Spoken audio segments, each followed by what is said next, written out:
Bonjour à tous, bienvenue sur un nouvel épisode de Nous Entrepreneurs. Aujourd'hui, je reçois Grégory Hospital, qui est le dirigeant d'Abeille Environnement. Bonjour Grégory, Bonjour Benjamin, bienvenue. Euh, merci. Très simplement, est-ce que tu peux commencer par te présenter et nous dire comment tu es arrivé à la tête d'Abeille Environnement? Moi, Grégory Hospital, j'ai 43 ans, j'ai trois enfants et j'ai été pendant 17 ans pompier professionnel à Lyon. Donc, je suis issu de la région.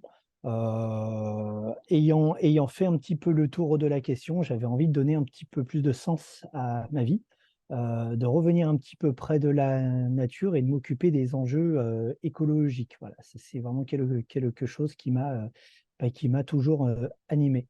Je me suis mis à mon compte en tant qu'apiculteur professionnel en bio directement en 2017. Ok, Voilà. J'en suis à ma sixième année ouais, de professionnel et très simplement, c'est un métier passionnant, un métier physique, mais un métier avec des revenus climato-dépendants. ouais, C'est-à-dire que on a toujours la même charge de travail, mais c'est ce que les revenus, c'est ce que Dame Nature veut bien nous donner. ouais. Donc, de par ces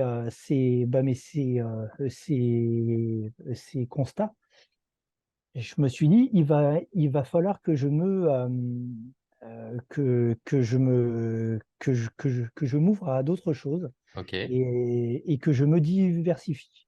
J'ai eu l'idée de m'appuyer sur les ressources locales, sur les richesses locales qui sont les entreprises, ouais, essayer de faire un programme vertueux entre eux et nous. De là est née la Mielerie des Grands Bois euh, d'accord, que j'ai créé seul. De là, en fait, j'ai deux associés qui m'ont rejoint, plus qu'un maintenant, François Calixte, qui est aussi patron d'une autre boîte, qui est, qui est, qui est là, qui est là en face de moi, ok, euh, qui m'a rejoint et on a créé Abeille Environnement officiellement le 1er janvier 2022. Voilà. Maintenant, c'est une boîte qui a fait ses preuves. On est les seuls à faire de la ruche en entreprise en bio. On est les seuls à être une entreprise à mission avec un enjeu environnemental. Je pense que que tout le monde aura à peu près compris les enjeux environnementaux qu'on a avec l'abeille, mais je pourrais vous les expliquer si vous voulez.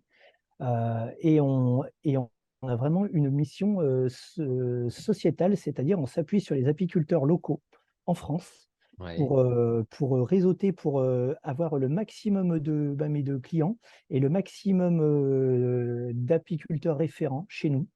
On va les former à l'apiculture bio. Donc c'est vraiment une compétence qu'ils vont ramener dans leurs exploitations. À savoir, il n'y a que 8% des apiculteurs professionnels qui sont en apiculture bio. Donc, on a une marge de progression assez forte. C'est qu'on rémunère ces apiculteurs sur 12 mois, au nombre de ruches entretenues chez nous. Voilà. ok, Un apiculteur qui nous gère une cinquantaine de ruches se fait environ 12 000 € par an. ok, C'est pas un revenu négligeable. On est une vraie entreprise à mission. Moi, mais le but, c'était de pouvoir soutenir tous mes confrères parce que ouais. j'ai connu ces difficultés financières moi-même. Voilà, c'était le mettre au service d'un maximum de personnes sans avoir besoin d'aide. Voilà, Ok, qu'on ah soit bah, rémunéré par notre travail. ah, génial. Alors, si je décortique un petit peu, donc tu as commencé à faire de l'apiculture toi-même. Avant ça, tu le faisais à titre Personnel, récréatif ou alors oui, tu es oui. parti directement Non, non, non. professionnel? Non. J'ai des ruches depuis 2011. Ok, Voilà, c'est il y a déjà 12 ans, quoi. Voilà, d'accord. Donc, tu as fait de cette passion et de cette préoccupation c'est ça. liée à la transition ou à la nécessaire transition écologique, on va dire, un métier pour Ouais. t'aligner et puis derrière. conscient des fluctuations que toi tu vivais et que du coup d'autres confrères vivaient aussi, tu t'es dit, Mm. il doit y avoir un moyen de proposer des modèles complémentaires. Ça veut dire qu'aujourd'hui, c'est pas Abeille Environnement forcément qui vient directement récolter dans les ruches. C'est des partenaires apiculteurs, c'est ça? Tout à fait. C'est une offre qui n'est pas basée que sur la production de miel Ouais. aussi, mais on a un réel savoir-faire maintenant de savoir produire du miel avec une gestion varroa qui est le parasite endémique de l'abeille. Ok. Le but étant, c'est de garantir un minimum de miel mais à nos clients, qu'ils aient leur miel pour eux, pour leurs clients. Quand tu dis client, tu Collaborateurs. t'adresses à qui? C'est des entreprises qui ont quoi? Ouais, Des espaces verts autour de tout à leur fait. bâtiment et qui veulent faire. Qu'est-ce qui fait qu'ils viennent vers vous? C'est Euh, toutes les entreprises qui ont envie de s'engager en matière de RSE et en matière de transition écologique. Moi, j'irais au-delà de la RSE, qui est un mot où on englobe pas mal de choses, qui est assez moderne et on en fait tout et souvent et parfois n'importe quoi. ouais, Moi, je suis vraiment engagé dans cette transition et je me sers aussi de l'abeille pour faire prendre conscience aux gens que l'action et que la sobriété, mais c'est maintenant. Voilà, il faut qu'on en vienne là, il faut qu'on vive dans un monde un petit peu plus sobre pour être le plus heureux possible et pour éviter de gâcher toutes nos ressources. Parce d'accord. que la Alors ressource, pour pouvoir bosser avec vous quand on est une entreprise, ça veut dire qu'il faut avoir un entrepôt au milieu d'un champ, au milieu d'une forêt. Il faut du tout. des Non. milliers de mètres carrés d'espace. Du tout, non, non, non. Tous nos clients sont des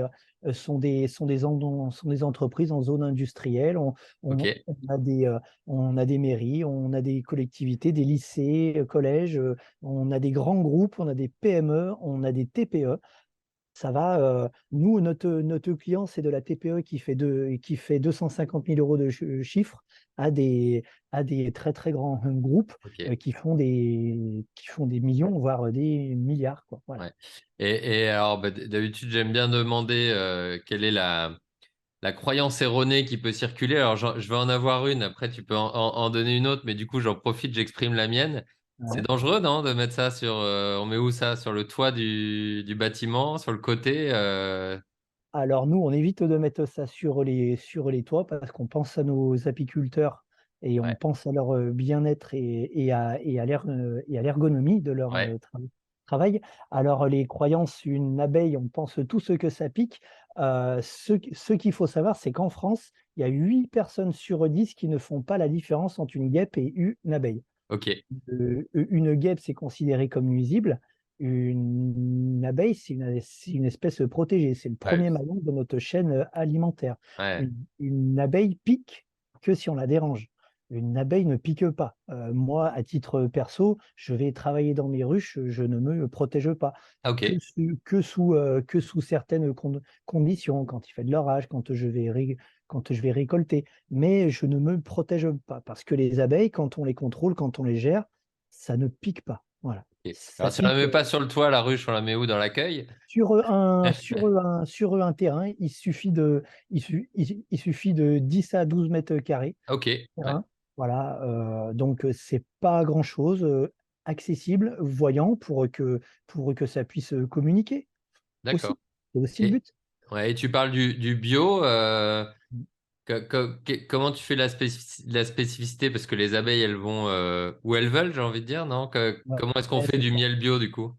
Alors, comment on fait du miel bio? Il y a deux facteurs. Il y a le facteur intra-ruche, c'est-à-dire tout le savoir-faire de l'apiculteur, donc toute la gestion varroa qui sera fait par des méthodes biologiques ou par des méthodes biomécaniques. Ok, Donc, c'est très long, c'est très chronophage. C'est une apiculture euh, où on va vraiment s'adapter tous les ans. Voilà. Et tous les intrants à notre ruche, les cires, le sirop, sera issu de l'agriculture bio. Donc, voilà. Nous, c'est vraiment ce qu'on fait chez nos clients, mais dans mon entreprise de production de miel, les ruchers, il faut qu'ils soient certifiés c'est-à-dire être à plus de 3 km d'une autoroute, d'un D'accord. agriculteur en conventionnel, de l'industrie, enfin voilà, plein de choses.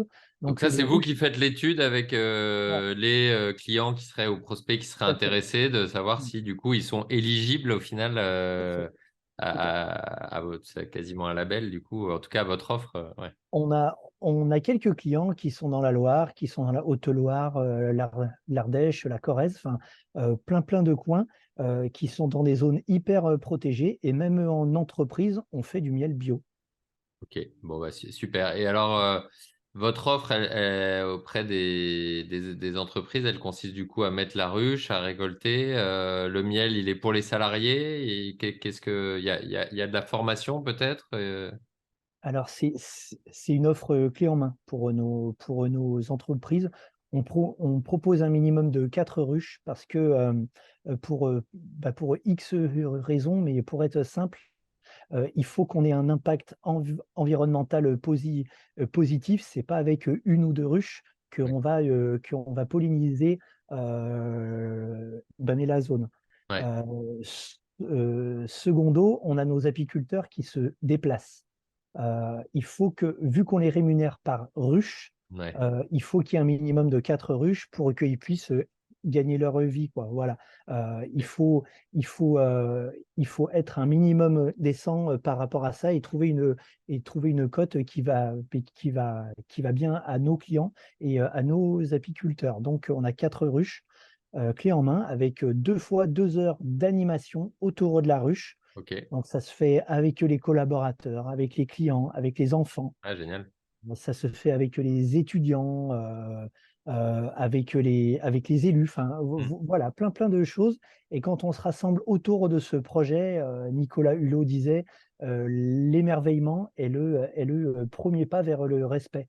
Ouais, Voilà. Donc, si on veut faire prendre conscience de nos enjeux écologiques, et c'est vraiment le but de nos animations, on est autour de l'abeille, mais on éveille les consciences. Et voilà. Et moi, à mon niveau, ce que je me dis, c'est que si Abeille Environnement peut laisser cette trace de prise de conscience euh, de nos enjeux, pour moi, je me lève le matin et j'ai réalisé ma mission, quoi, première. ouais, génial.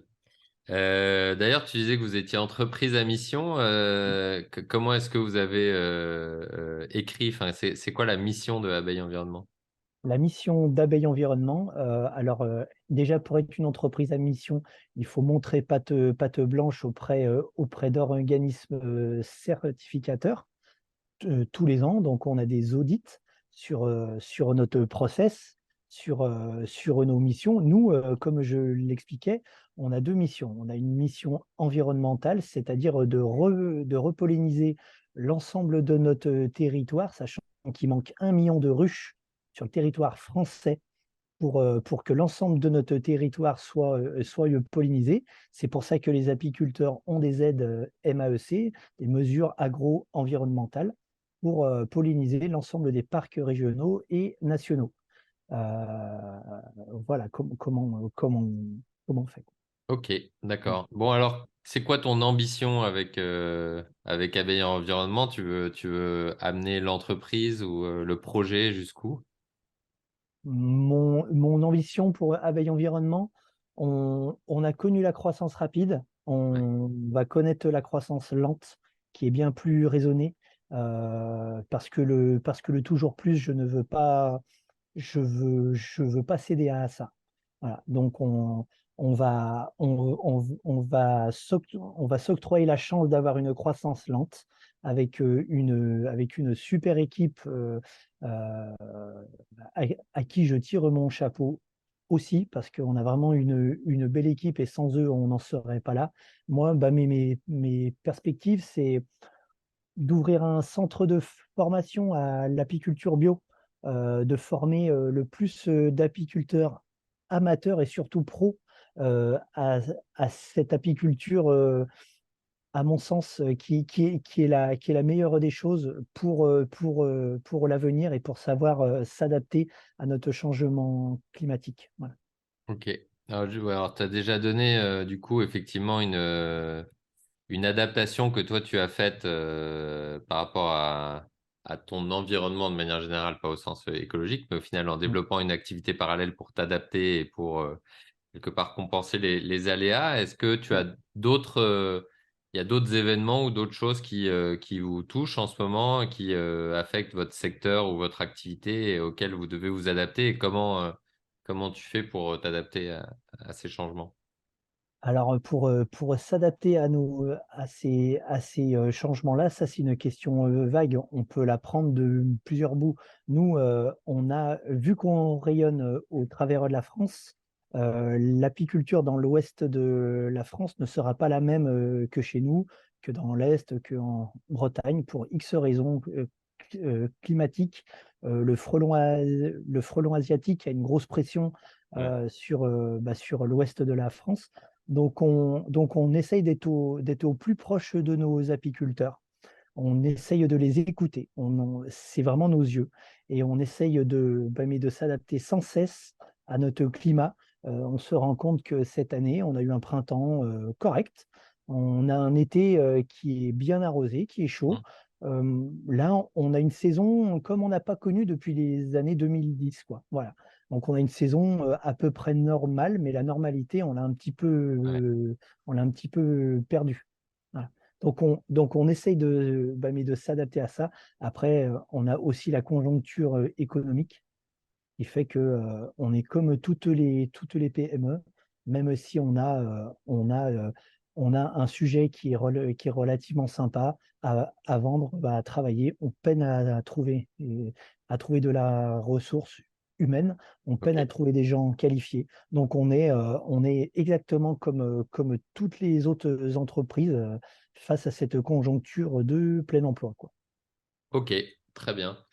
Et donc j'imagine aussi peut-être ça vous est touché aussi sur les matériaux, par exemple, sur les ruches elles-mêmes, vous voyez des impacts là-dessus, Tout à sur fait. une Ouais. inflation de votre côté? Oui, ouais. Bah, l'inflation de la matière première, surtout le sirop.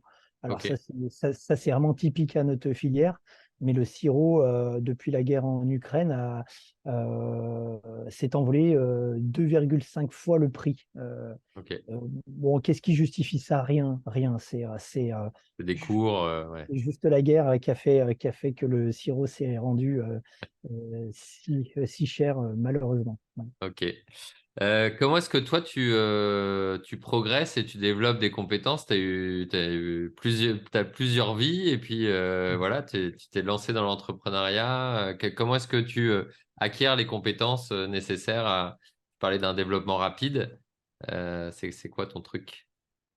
Mon truc, je suis autodidacte de naissance sur pas mal de choses, donc ça m'a permis de toujours progresser suffisamment vite. Je m'inspire beaucoup des autres, je regarde, j'écoute, et je me suis rendu compte que nos réponses, on les a souvent en écoutant les gens. Voilà, c'est ce qui fait voilà, que j'ai pu aussi assurer ça. Mais j'ai un associé qui est là aussi, qui a de l'expérience, qui m'enrichit aussi chaque jour. Voilà, et c'est vraiment un binôme gagnant, quoi. Parce que d'être entrepreneur, on l'a, mais comment dire, d'être dirigeant, Ouais. être dirigeant, après, c'est différent. Donc ça, c'est des choses, il faut être multi casquette, il faut être un petit peu schizophrène et prendre la casquette de financier, de manager, de gestionnaire, de technicien, de ce qu'on veut, quoi. Voilà. Ouais, bah, et je te rejoins bien là-dessus sur les différents rôles et bien réussir à identifier ces rôles qui demandent effectivement des compétences différentes Ouais. et qu'on a au Ouais. début tous sur notre tête, puis après qu'on peut peut-être distribuer dans l'entreprise aussi. Et puis le fait d'écouter, c'est un peu la raison d'avoir lancé cette série d'interviews, de pouvoir partager justement des parcours d'autres entrepreneurs. Donc merci Ouais. de jouer le jeu et de permettre à ceux qui regardent d'apprendre grâce à toi. Est-ce que tu as un appel à l'action? Comment est-ce que les autres entrepreneurs du Rhône qui nous regardent peuvent contribuer à la mission d'Abeille Environnement? Contribuer à la mission d'abeille environnement, bah, mais on va dire que c'est tout bonnement nous ouvrir nous ouvrir les portes parce que c'est une offre qui est très peu coûteuse pour eux. C'est une offre qui va être qui va être avec un impact positif très fort. C'est une offre qui va permettre à des gens de vivre, à des gens dont on a besoin parce que tous nos fruits et nos légumes, c'est grâce à nos apiculteurs, hein, qu'on les a. Donc, c'est s'engager en faveur de ça et s'engager sans être dans le greenwashing. Ouais. Moi, je lutte pour ne pas tomber dans ça, même si quelques détracteurs à ce niveau-là. Je suis pas du tout dans ça et l'action qu'ils pourraient faire, voilà, c'est nous ouvrir les portes, quoi. Voilà. Ok. Et donc concrètement, qu'est-ce qu'il faut faire pour contacter Abeille Environnement, te contacter et savoir si déjà on est dans une zone où on a le droit de mettre des ruches et si le miel sera bio? Alors oui, alors vous pouvez contacter Abeille Environnement par X moyens. Vous avez le site, hein, c'est www.abeilleenvironnement.com.